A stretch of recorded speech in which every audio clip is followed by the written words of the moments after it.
Okay, we're at the end of day one, and we're in the basement right now. And we were out at the pit earlier, and they actually have come and dug a hole in the basement floor, and that's approximately, I'd say 16 inches by 16 inches. And as you can see, it's full of water right now. They brought the geothermal into the basement and placed it here. As you can see, that's about all the farther they have gotten. Now this is the hose that came from the pit, which connected all those loops together. And as you can see here, as I zero down, they've mounted a bunch of valves. And we'll zero in here on the gauge. And what they're doing now is a air pressure test. And over the course of the next 24 hours, they will test that. So we'll look at that now, and then we'll come back and check that later. And as you look at the connectors here, they have a shut-off valve, and they have another one here, so they've capped both these lines. Now these eventually will be connected and put into the geothermal, and we'll show you that as we go. But this actually is underneath my house. They came under the basement and up through the floor, and they'll take this dirt here, then they'll fill it back in the hole. I'll show you the finished product, excuse me, when we're all done. So let's take another look at that gauge. Move the pipe around here. Maybe I'll have to put it up like this and take a look at the gauge itself, and we'll back up here a little bit. Zero in on that so we get an exact read on that, and then we'll check it in the morning.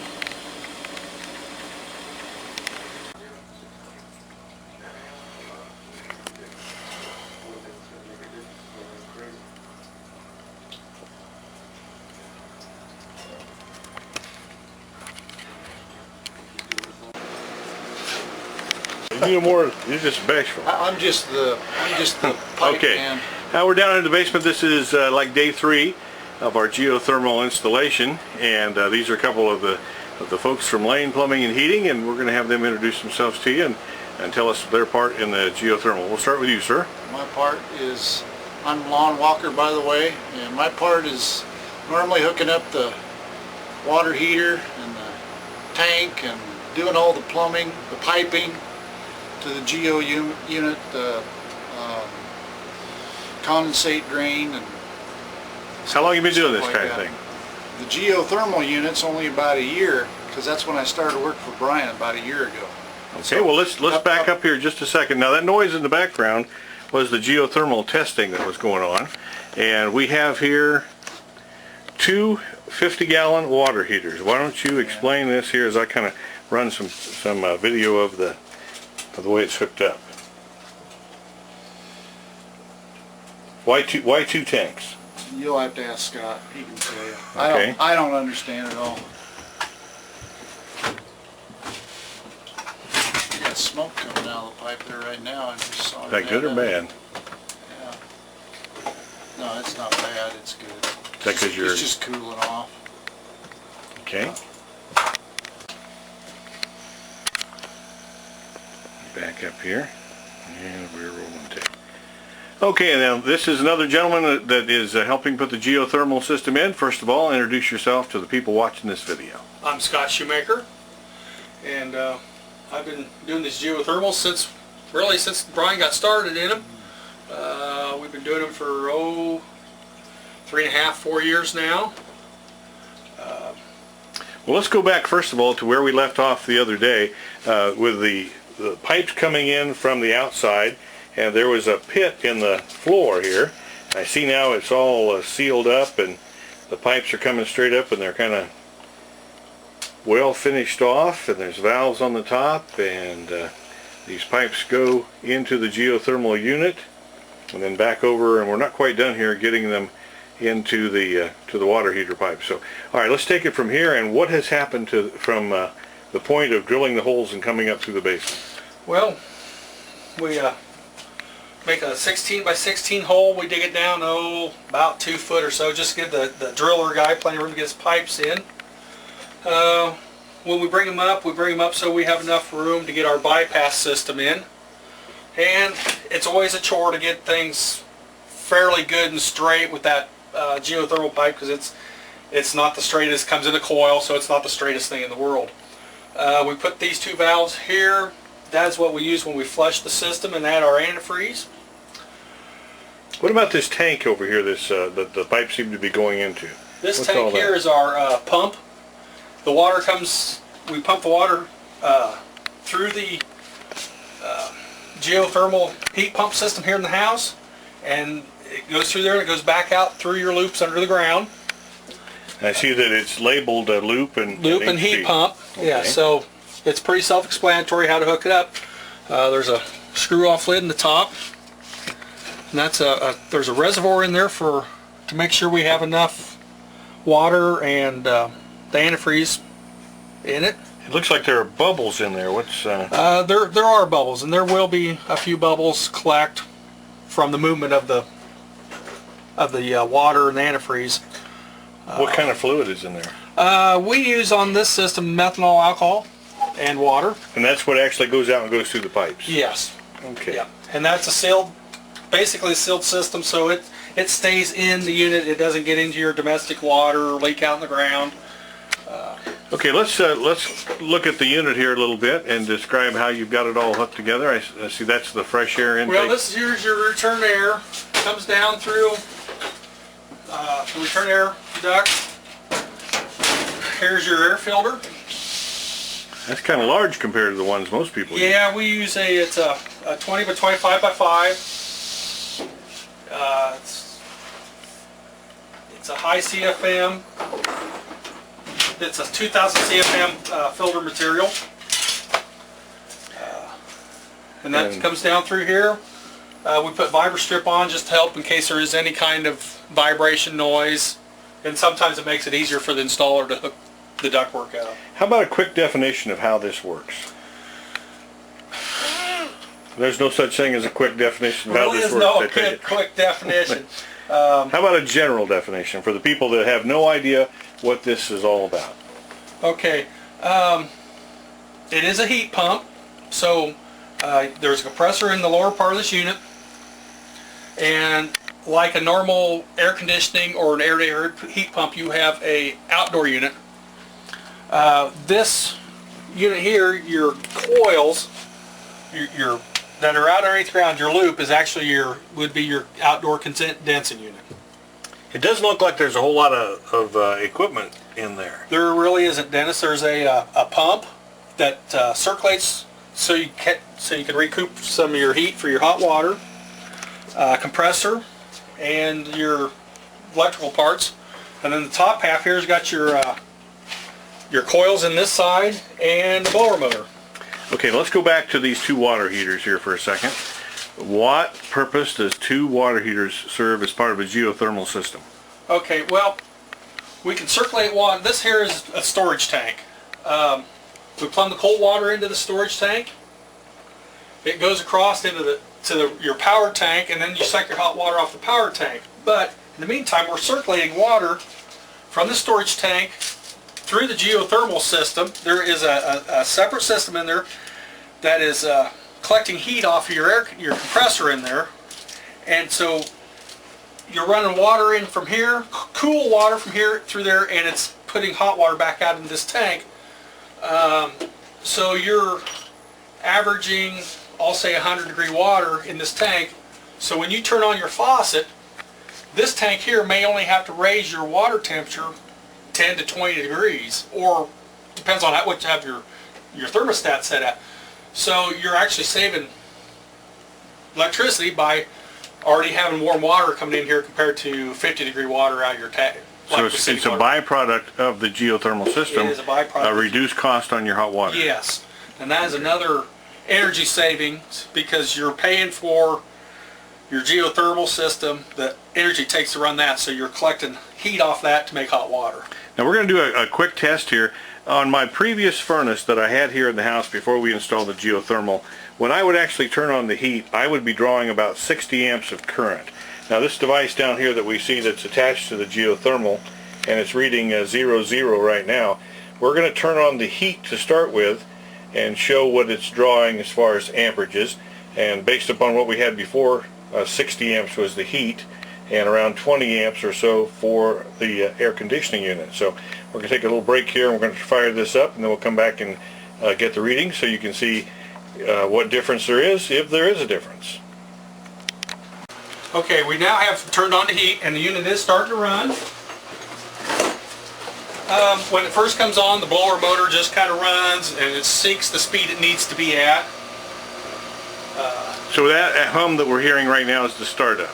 The hum is what you're hearing is the startup, and it actually is running some heat. The compressor is running. You can hear it changing speeds now. Okay, let's go down and take a look at see how many amps we are drawing. Now, remember, we were 60 amps on my previous heat, and it looks like 12.4 is what it's reading right now. Is that correct? Yes.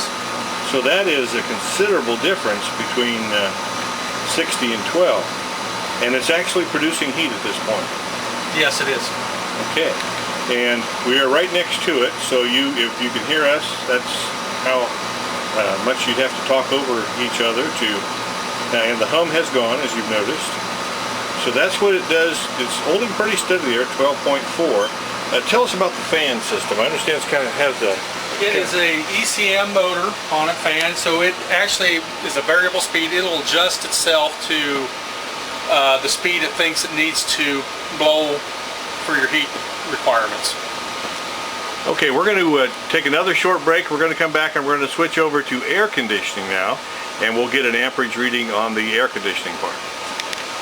Okay, we're back out, and let's demonstrate the heating part. So is there any special part of that process that we need to talk about? No, not that I know of. Right now we've got it switched from heating to air conditioning. We're just waiting. It goes through like a 5-minute delay, waiting for it to switch over. It's still just, it's in the thought process right now, I guess you could say. When it first comes on, the blower motor will come on before the compressor either kicks in for the heat or the cool. So we're just kind of waiting for that to happen now. Okay, well, I heard it click. So that means the blower motor is now coming on. The blower motor is really efficient right now. It's only pulling 0.2 amps. So that's not even making your meter hardly even move. Okay. And it's on low fan speed. You can just barely hear it. So how long will it take to actually start the heating process? Just not real long. I'm guessing maybe a couple minutes at the most. Okay, now the fan's picking up on high speed. It'll run there for just maybe 30 seconds or so. And that's less than 1 amp right now. That's less than 1 amp. That's a half of an amp. Okay. So if you like just running your fan in the winter or in the air conditioning season on constant, it's only going to pull a half amp. Okay, now it's kicked up on high speed, real high speed, and should be kicking on to the air conditioning here. And the motor senses whatever speed it should be at to get things going? Yes, it senses that, and what it'll do after it's ran a while, it'll actually slow down to a lower speed. So as it gets up to I guess the temperature and getting the air moving, it can actually back off a little bit. Yes. Okay, we're at 1.8 amps now. I'm going to zero in on this just a little bit more. So we'll watch it go up. Now we are in the cooling process right now. Well, the compressor has not kicked in just yet. I thought it would kick in a little sooner, but everything is computerized and timered, and so it's kind of got its own little thought process it goes through. Okay, now based upon what my previous unit was doing, okay, it was about 20 amps when it was running. So we are now air conditioning. We are now air conditioning. Okay. And it has kind of settled itself down. Yeah. And that's about 50% better than the air conditioning that I had before. Is that about right? Yep. And if you didn't notice, that when it first started up, it did have a real high amp draw. It was almost, I thought it looked like it was almost 50 amps. It looked like 54 on the screen. But just But that wasn't even Split half, second. it wasn't even half a second No. that it did that. So to kind of sum this all up, on the air conditioning, based upon what I had before, which was, I would reckon it was 11 or 12 SEER, maybe more. I think it's probably a 10 SEER. 10 SEER, okay. Yeah. So you're saving quite a bit of money just the difference for the air conditioning. Well, 50% of that bill. Yes. And as far as the heating that was a good, from 60 to 12. 12. So yeah, you're saving a big chunk of change there. Well, 3 times would be 36. Yeah. 4 times would be 48. Yeah. So it's over 4 times more efficient than the heating system I was using before. Yeah. That's not bad. Well, to wrap this all up, what would you want to tell people watching this video about geothermal and what you've seen and what you've experienced? A lot of people are scared away by the initial cost, but how do you kind of overcome that with your customers? Right now, with all the rebates and the government tax credit, and depending on what electrical company you are on, you can get a lower rate with some electrical companies over others. So, time you get the initial, time you get over the initial shock and get all that stuff figured in, it's really a pretty reasonable heating system. Plus, what you're going to be saving over several years of time. Can you share some of the rebate information that you're aware of? I'm not sure. Different companies are different, though, aren't they? Yes, yeah, they are. I know REC out of, I believe their main office is in Wilton. They will actually give you a lower electrical rate. You got to put in a separate meter. But I don't think they give you as good as rebate as Alliant, but Alliant does not give you any cut on electric. Plus, on top of that is a federal tax credit. Yeah, plus on top of that is a federal tax credit. And if you, on the powered electric water heater, that there's actually a rebate on that too. In my case, I can just share this with the people. The cost of the unit, and by the time we get down to the rebates, it's a well over 40% reduction from the initial cost. So that's quite a savings on something that's going to save that much energy in my house. So I'm very pleased, and thank you very much for sharing that with us. You're welcome. Okay, we're in the basement. This is the very last process of our geothermal installation, and we have the owner of Lane Plumbing and Heating, Brian Lane, here doing the final touch-ups, inspecting the system, and he is installing what looks like thermometers there. And Brian, welcome to our video here, and would you tell us what you're doing right now? Well, we're installing thermometers here they're called Pete's ports, into the loop system, the water antifreeze solution that's going in and out of the heat pump. This way we'll be able to monitor what our temperatures are coming in and out of the heat pump. In the heating mode, we're going to be extracting about 4 to 6, maybe 8 degrees worth of heat out of the antifreeze solution as it goes through the geothermal. In the same token, whenever it's in the cooling mode, we're going to be adding 4 to 8 degrees in the cooling mode, and we want to be able to monitor this and just be able to see how it's performing. So now, what will good readings be? I mean, the difference between the top and the bottom. Depends on the type of the year. In the beginning of the season, of the winter season, we're probably going to be seeing probably about 50 degrees at the very start, and then as our winter goes along, we're probably going to be looking at closer to 30 to 35 degrees in maybe our February and March. Our heat pump has ran a lot through the winter. We've extracted a lot of heat out of the ground, so as our season goes on, our temperature gets a little colder. Same process in the summertime? In the summertime, it just reverses, and now we start adding heat to the system, but in the summertime, we don't have near as problem. Our loop temperatures get up to 70, 75 degrees. They're really good for up to 100 degrees is design condition. But in the wintertime, we really don't like to see them below 30 degrees. All right, Brian, let's back off here and take a look at the completed system. We've kind of taken it from start to finish here, and just an overview of what has been accomplished and why it looks the way it looks right now. Okay, well, we've taken out the old electric furnace that sat right here in this same location. And we've gone back and retrofitted ductwork up to the old plenum. We use vibra strips both on the supply and the return, and that way if the unit, since we have a compressor in the unit, we get some vibration off the unit, and these just eliminate that vibration from carrying on up through the house, makes a quieter system. So then we've bored a hole in the concrete, brought our loops in, set our flow center. That's what circulates the water through the heat pump and out through the ground, out through the loop system. We've put these pipes on here because we brought a flush card in, and that's how we install the antifreeze solution into the pipes out under the ground. And that way, if we ever have to do it again, all these valves and bypasses are all on there. We can easily do it again. Not that we'd have to. Now, why the insulation stripping around all the pipes?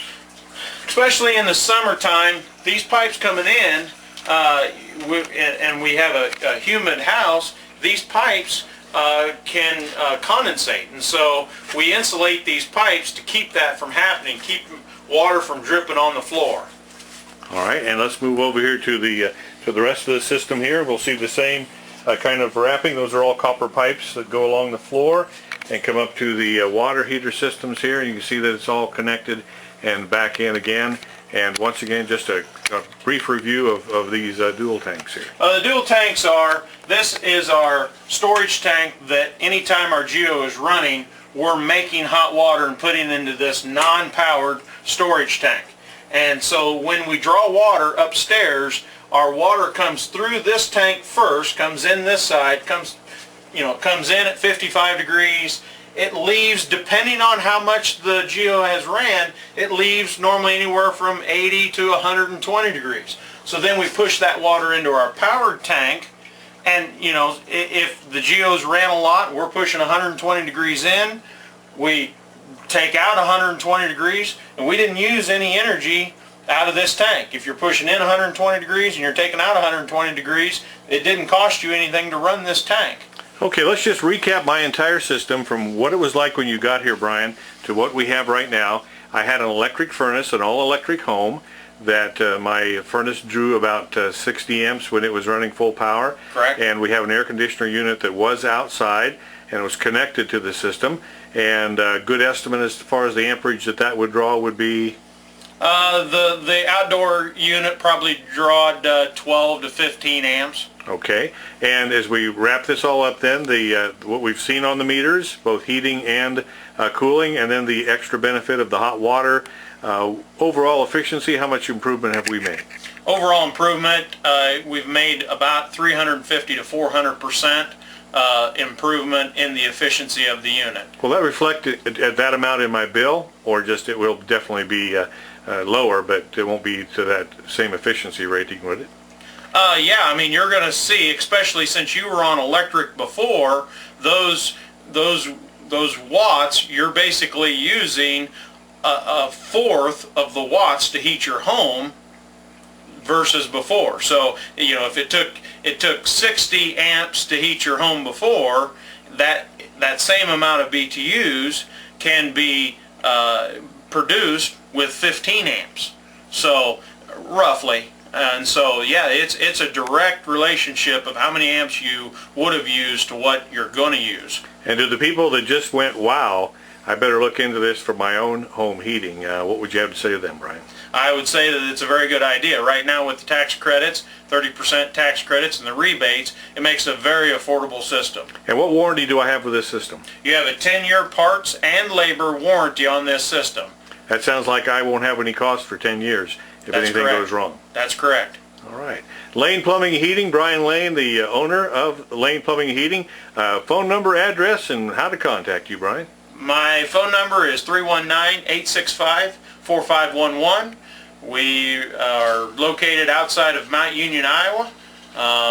Just give me a call and I'd be more than glad to come and give you an estimate on a new system. And the systems are Hydron Module. That is correct. All stainless steel units using the best quality of parts inside. And I will challenge people to do the same type of recon that I did. I looked at all the geothermal systems, and Hydron Module got one of the highest ratings of all systems that I looked at. So you're selling a quality product from everything that I found before you came here and installed this, Brian. So I want to pass that on to the people watching this video, and I want to thank everybody from Lane Plumbing and Heating for allowing me to kind of be over their shoulder through this whole process. Thank you very much.